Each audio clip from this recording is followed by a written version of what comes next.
আসসালামু আলাইকুম ওরহমতুল্লাহি ওবরাকাত।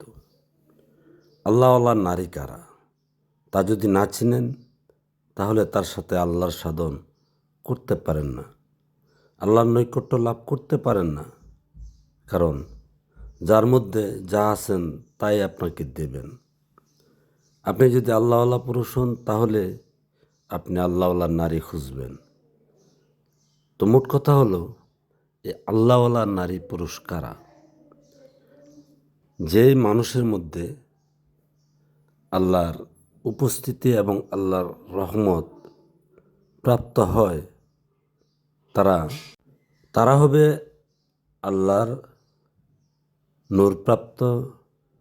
কারণ রহমত মানে আল্লাহর নূরপ্রাপ্ত, আল্লাহর আশেক বা আল্লাহর এশক থাকবে, যা বাহ্যিক দৃষ্টিতে দেখায় কামুক নারী বা কামুক পুরুষ। কারণ আল্লাহর নূরের এশকই কামনা বাসনার জন্ম দেয়। আর এই কামনা বাসনা এই মানুষকে আল্লাহর প্রেমে উদ্বুদ্ধ করেন। কারণ আপনার মধ্যে যদি কামনা বাসনা না থাকেন তাহলে আপনি কোনো কাজই করতে পারেন না। আপনার টাকা ইনকামের কামনা বাসনা থাকলে ইনকাম করবেন, খাবারের কামনা বাসনা থাকলে খাবেন। তেমনি আল্লাহর এশকের কামনা বাসনা থাকলে আল্লাহর ইবাদত করবেন।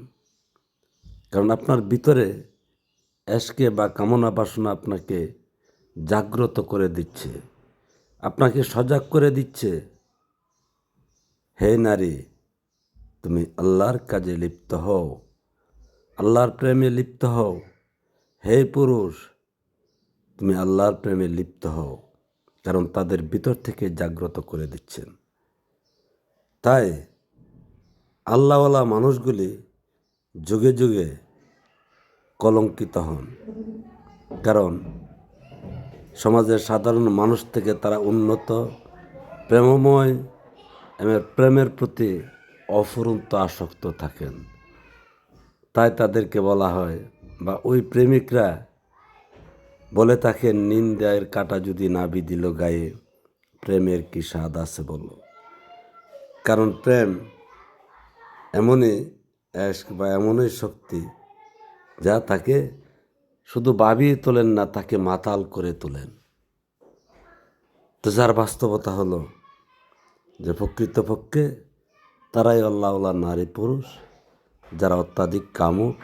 যেমন নবী রাসূলদের পিছনে অগণিত নারী থাকতেন, আবার আল্লাহওয়ালা নারীর কেউ অগণিত পুরুষ ভালোবাসেন।